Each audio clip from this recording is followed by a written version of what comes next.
on Radio Nigeria Harvest 103.5. My name is David Angwe. Today on the program we shall X-ray the milestone of Ortom's administration, his scorecard and achievements, as well as his re-election bid.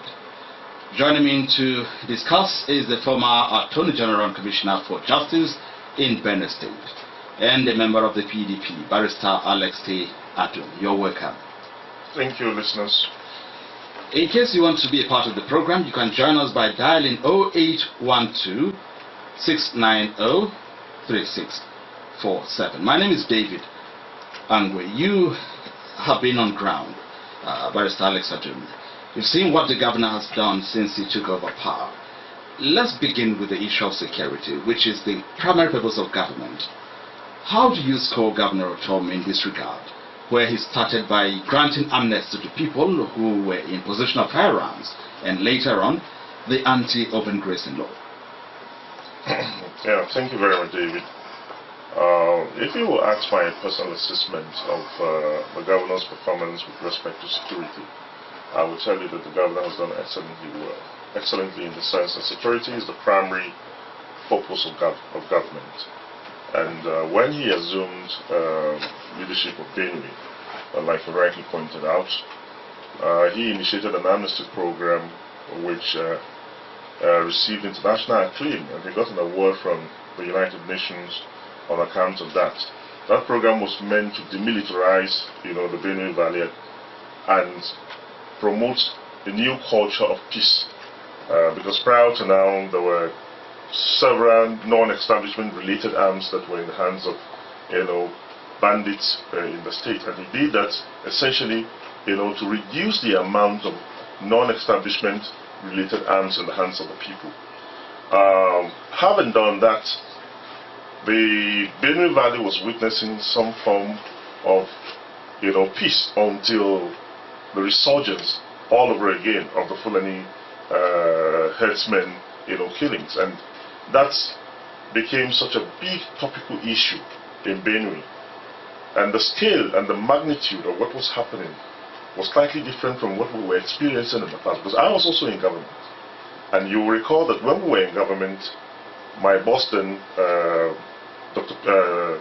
Gabriel Swan, was also contending with this challenge, up to the extent that when he traveled to the Toksis village to go and assess the extent of damage that was done by the Fulanis, he was attacked. And so, at that time, I was the Attorney General, and I took the proposal to him. I said, sir, the best way that we can address this issue is to enact an anti-open grazing law to limit the challenge of herdsmen roaming around with cattle all over the place, destroying people's farms and then generating conflict. But he said no. He prefers to find other ways, to address this issue. And so he will explore those ways rather than, enact a law at this stage. In any case, to enact a law now, the process will require so much that he doesn't have that much time, and we're pursuing an election. However, when Ortom came and confronted with this challenge, there was a street-driven demand in the whole of Benue from all the stakeholders. And when I mean all the stakeholders, every Benue indigene of note stood up and said, we want to be counted on the side of an anti-open grazing law to limit the capacity of herdsmen, to roam about with cattle, destroy our farms, sack us from our ancestral homes, and then destroy our relative peace. The governor took the initiative, sent the bill to the Benue State House of Assembly. The Benue State House of Assembly conducted public hearings involving all stakeholders. And the issue of the anti-open grazing law was affirmed by virtually everyone. And then the governor assented to the bill subsequent to his passage by the Benue State House of Assembly. I can tell you that the initial resistance from certain quarters that this bill should not be implemented was not informed out of any genuine consideration for the validity of the exercise, but political. Because if you look at the Constitution of the Federal Republic of Nigeria, under Section 4 of the Constitution, the entire legislative powers of each of the sub-national units of this federation are domiciled in the state houses of assembly. And each state house of assembly is empowered by the constitution to enact laws with matters that are under the concurrent list of the legislative list in the constitution. Agriculture is a matter under the concurrent list. Animal husbandry is an aspect of agriculture. And so the law is valid, and it was validly enacted and validly assented to. But there are some certain forces, both at the federal and at the state level, were dissatisfied with this law. And I can't explain, I can't fathom why. Because in another similar situation, states in the extreme north of the country, starting with the days of Obasanjo, Zamfara State, for instance, enacted a Sharia law, even in spite of the fact that the Constitution of Nigeria says Nigeria is a non-religious society. It's a non-religious society. Sharia is religious. It's a way of life. Even in spite of that, Obasanjo said, let's allow them have what they want. Kano has enacted the Sharia law. Only last year, at a particular point, trucks carrying alcohol worth 150 million were arrested in Kano, and the entire content was destroyed, and no compensation was paid to the owners. In Benue, however, the implementation of the open grazing law says where you contravene by roaming with cattle and you are arrested, you are given 7 days to come forth. Penalties are assessed for the breach. You pay the penalty, and then the cattle, your head of cattle, is returned back to you. This happened even in January this year, when one header was arrested with over 105 cattle. And he came all the way from Nasarawa. He retrieved his cattle, and at this particular instance, no even compensation was paid to the Benue State government for the contravention. Now, what is the purpose of ranching? Globally, the best form of animal husbandry is ranching. And there are several benefits. When you ranch your cow, they won't roam about, they won't destroy other people's crops, because mind you, your right stops where another person's right starts.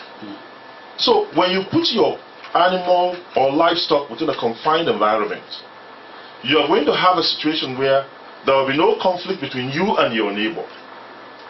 And so when you ranch cow, you also increase the milk component of the animals. When you ranch cows, you also make them more meaty. When you ranch cow, there are other ancillary benefits that you get. For instance, cow dung is organic fertilizer. Now, if you are having 3-4 ranches, just an example, that can house an average of 300,000 cows, that can deliver cow dung of about 3,000 tons, and you are selling 10 tons of animal dung, for instance, for 10,000 naira, you can evaluate the economic benefits. That is the multiplier effect, because nothing is wasted. And then there are opportunities for meat factories to also grow up. And when you are doing that, you're also raising or rearing cattle at the best level internationally. In 2013, when we went to Namibia, a Namibian bull, an average Namibian bull that is ranched, cost an average of about 500,000 naira in 2013. When the mad cow disease broke out in Europe, Namibia was the greatest supplier of meat to Belgium and Germany. So, looking at where we are agriculturally and with the practice of animal husbandry, the expectation is that this law would generate a new business activity in ranching and create opportunity for livestock farmers that has never existed anywhere before. And this initiative is taken by a state government. What I expected from the federal government is to show support. And so we will be calling on the federal government to continue to show that kind of support. that will ensure that this law succeeds. The same way he extended support to the people of Kanu, the people of Zamfara.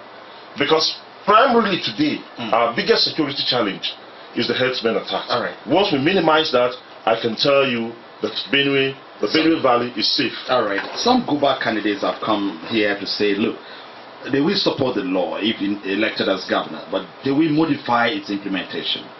As a lawyer, do you think the same way in terms of the relevant provisions of the law? See, that law, when I spoke a couple of days ago on Radio Nigeria, I said something, and I want this quote. That law seeks to defend our rights, our people, our land, our pride, and our heritage. Now, any modification to the implementation of that law that seeks to take away our rights to our land, that seeks to compromise our heritage, that seeks to compromise our people, that seeks to compromise our pride, is not acceptable. This law went through the entire processes, particularly the public hearings. You need to see the enthusiasm and the kind of fever it generated. There is no living Benue son who is honest to himself who would tell you that the implementation of that law is defective. What are the parameters of implementation? Ranch your cows. Is it the ranching aspect that you want to modify? Is it the penalty aspects that you want to modify? Or what exactly are you going to modify in the law? To what extent has the implementation been found not to be consistent with the objectives of the law? So, when people say I am going to modify the law, it's simply rhetoric. Point out exactly what are the aspects of disagreement. The law says ranch your cows. If you don't ranch and you roam about, your herd of cattle will be apprehended. The law says if anybody who's ranching his cow and you rustle that, you also will go in for it. So what are the particular aspects that we're talking about modification? Because if you don't spell out in great clear details exactly what you are going to modify, then it's simply rhetoric. Let's look at the law. What are the challenges? Point them out. And when you talk about modification of implementation, mind you that for you to modify one sentence in that law, it must go back to the Benue State House of Assembly. Are you coming back to amend the law? What form of implementation are you talking about that you're going to modify? I want to be clear, but I want those people who are suggesting that to speak to the people of Benue in very clear, simple, and concise language. All right, let's look at the second purpose of government after security, which is welfare. When you talk about welfare, the issue of salaries come to mind. How can you rate this administration in this regard? Well, salaries thus far, I give them kudos. And I give them kudos because when we came into government, our situation was slightly a bit different. In 2007, when Suswam inherited governance from Akume, there was an upsurge in international oil prices. Salaries were low. Akume left it at about 400 million monthly wage bill. Suswam, without even consultation with labor, unilaterally on his own, decided to up, the minimum wage in Benue, without reference to any other state in the federation. He also increased the salary of teachers. And he inherited about 2 months, June, July, from the Akume administration. And mind you, in this state, consistently, each government that succeeds another government inherits arrears of salaries and gratuities and pensions. They have never been up to date. When Aku was a governor here, the average monthly allocation that was coming to Benue was between 9 to 15 million naira.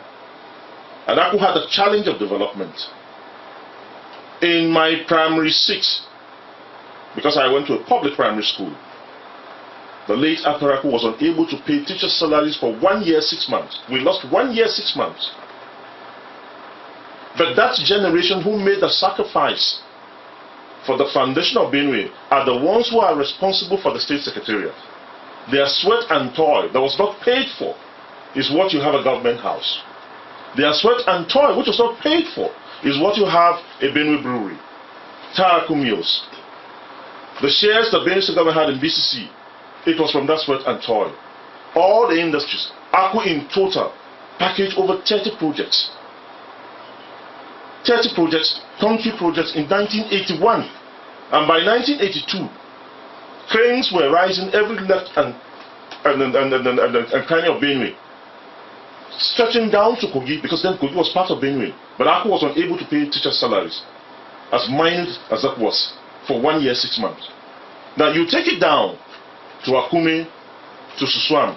Ortom also inherited that problem. Yes, interventions came by way of bailouts. People have said, oh, why didn't he use the bailout to clear all the salaries? If you look at what was the contest, the issue of how much was Benue's salary was also an issue. Oh, people said, well, when we were in government, our handover notes indicated that it was 2.8 billion naira. But this 2.8 billion naira excluded certain allowances that were people were entitled to. It also included the cost of running government. So when Ortom came, he piled all of those things and looked at, in a stretch, in 1 month, how much do I require to run government? Now he wanted to take that route until it became eminent upon him to say, look, I will have to deal with this issue of how much is the salary of Benue State. And when he decided to do that, he set up committees to investigate exactly how much is the wage bill. That wasn't determined early enough. But once it was determined, which was about the end of 2017, by January of 2018, a steady flow of payment of salaries was witnessed. He cuts the issues to size. So I think that when he took over government, he also had the teething problems of when you are starting. But as he's getting to a cruising level, he's been able to land in a way and manner that I can fairly tell you that Ortom on the issue of salaries is doing extremely very well. Today salaries are paid up to date. There are issues of arrears of salaries that haven't been paid. Yes, I agree with that. I know that the government has said we have secured the approval of the Benue State House of Assembly to source for facility to be able to offset this large amount of pension, gratuities and arrears of salaries that are pending. And I can tell you that once these monies are accessed, but even beyond that, even if the monies are not accessed, the way and manner things are happening now with the re-engineering processes in the BIRS and the upping of the revenue for the IGR figures to what it is now, I understand it's about 1.5 billion now since the reform of the BIRS, in the later part of last year. Things are adding up, and I can assure you that with or without external borrowings, this government will be able to address the issue of salaries. And also, the third point I need to make is that when this issue of salaries were so hot, it was because Ortom was in the APC. Ortom as a PDP governor is doing well. But the PDP has a different culture. Our culture of democracy is not to hamstring the governor to insist that share the money. The APC has a culture of sharing money. That's why Benue's allocation was shared in the closet.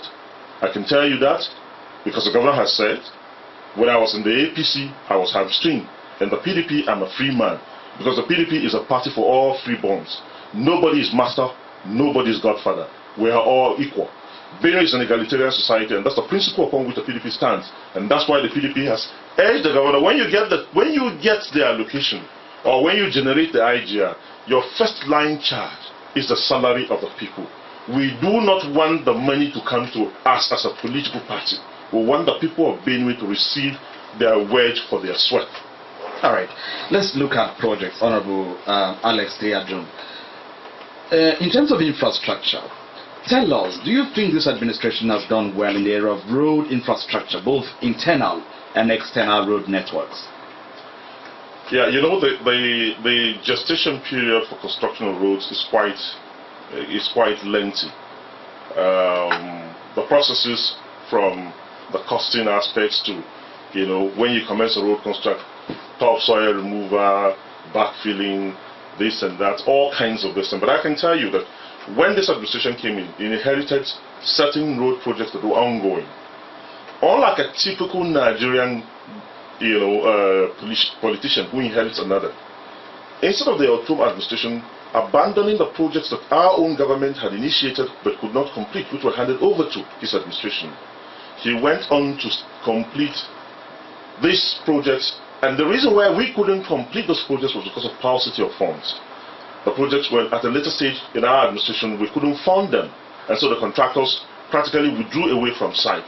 So when he assumed government, the first thing he did was to ask for a facility of about 10 billion to get these contractors to go back, to site. And if you go to some of these roads, like the one in Zakiben, Chitovasi Road, they're all completed. If you go to the Oshubudu Bagaji Road, it's all completed. And so he completed about 10 roads that he inherited from our own administration. And has also initiated his own roads. The Imandeaku Guma Road is about 90% completed. The Awaji Road, Awaji Oju Road, which was flagged off a couple of months ago. If you go there, work is ongoing. You also have the Bateri Road, which also mobilized the contractor back to site.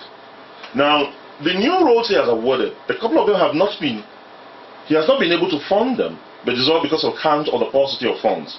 Now, in Makurdi town itself, people have said, oh, show me 1 kilometer of road that the governor is tying. Last week, when I was in town, I took a drive on the Pinega Street, just immediately after the Customary Court of Appeal. The road is under construction. So when you say there's no kilometer of road, I said no. Let's be objective. Within the context of the resources that are available, work is ongoing. So I can give the governor also credit, but I will wish that he could do more. I will pray. And this is what the PDP is doing, because I'm a member of the governor's vision team for 2019 moving forward. And what we are recommending is that the governor should be able to develop at least 100 kilometers of roads within the cities of Makurdi, Boko, Otukpo, Katsina, and Obokolo. Those critical urban centers, when you distribute at least an average of 10 to 20 kilometers of roads within the city and about 50 kilometers of road within Makurdi, will be able to transform the infrastructural deficit in those two states with relation to roads development. And this is doable because we're looking at the metrics, we're looking at the fundamentals. It is possible to get the costing parameters for each particular road based on our soil topography, find a contractor who can give us roads within a range that will be manageable in such a way that if we can get access like 10 to 15 billion naira and deploy to road development within the next 4 years, if the people of Benue return Ortom as the governor of Benue State, we will be able to deliver road infrastructure with associated concrete works like drains, pavements, and so on and so forth, even street lights. So that is the vision. And so for now, I can tell you that Ortom is on top of his game. What he needed to do, which was what the policy which Suswan came with, to open up the rural communities, to link them up, to link our rural communities, because for agricultural production. And so Suswan spent a lot in delivering on rural roads. Ortom came and inherited those rural roads. He couldn't have allowed them to stagnate. He went ahead to complete them. So the first 2 years, he went ahead completing these roads and he's initiating his own roads. And I think that if the people of Benue give us another mandate, this progress will be intensified, it will be amplified, and it will be expanded in terms of scope and in terms of reach. All right, I want to take you back a little where you talked about APC as a party of sharing money. People rejected, the PDP in favor of APC 2015, yes. And you were a member of the PDP at that time. Yes. What can you say with the issues with your party, the PDP, that many people rejected? Well, you see, the truth of the matter is that locally here, the basic challenges of the PDP was the inability to manage the concept of internal democracy. In the run to the 2015 general election, the PDP as a political party mismanaged its nomination process. And so that created internal hemorrhage. And so the party, the cohesion, the unity was not there. And so people who were PDP members, including my humble self, were dissatisfied with the way and manner the outcome of the PDP primaries were managed. And we're all part of the PDP family. So the APC rode on the discontent of the PDP members. And so APC was returned into power in the hope that the APC was going to be different. But it has turned out that the APC was just a rally. It was not an organic political party with a vision, you know, with a mission, you know, to do anything in Benue. And even nationally, if you look at the APC today, the APC is a party that's hemorrhaging. Moving forward, yes, in area of education, yes. Can you say Governor Ortom has done well in that regard? Well, I think in the area of education, except those who obviously hate the governor, for the first time in the history of this state, a governor has been able to initiate infrastructural development across over 700 primary schools in Benue. Mind you, infrastructural development at the primary level of education is a joint effort, a 50-50 joint effort between the federal government and the state government. But in the past, we had a challenge of matching up our counterpart grant, funding grant, to be able to access the 50% that is required to develop infrastructure in the primary schools.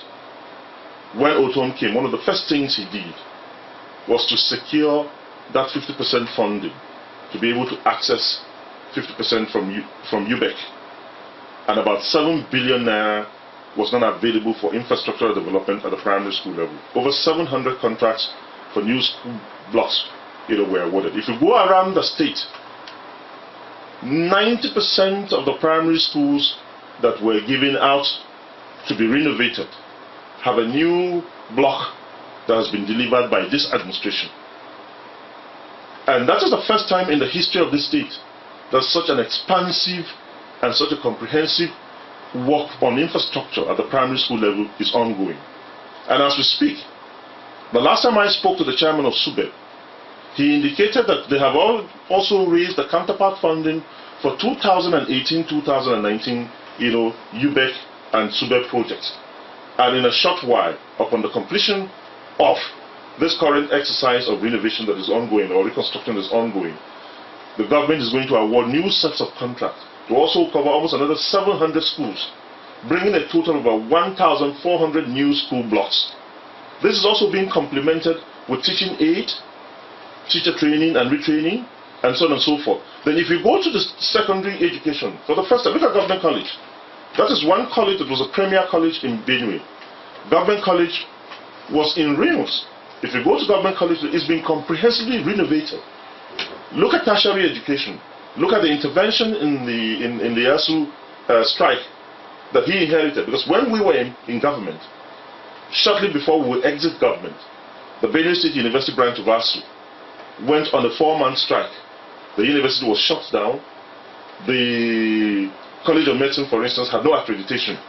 Now, what we have today, as soon as Ortom came in, he made sure that he resolved the issue of ASU and put them on a first-line charge.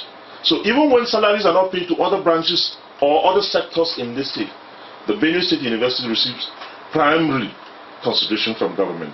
And that's why he's been able to avoid strike. The current strike is ongoing. It's not on account of the dissatisfaction of ASU, the local ASU, which is employers, which is the Benue State government. It's only in solidarity with the national ASU, which is fighting the federal government for funding and for development. Listen, no, even the federal government is having challenges of funding its own universities.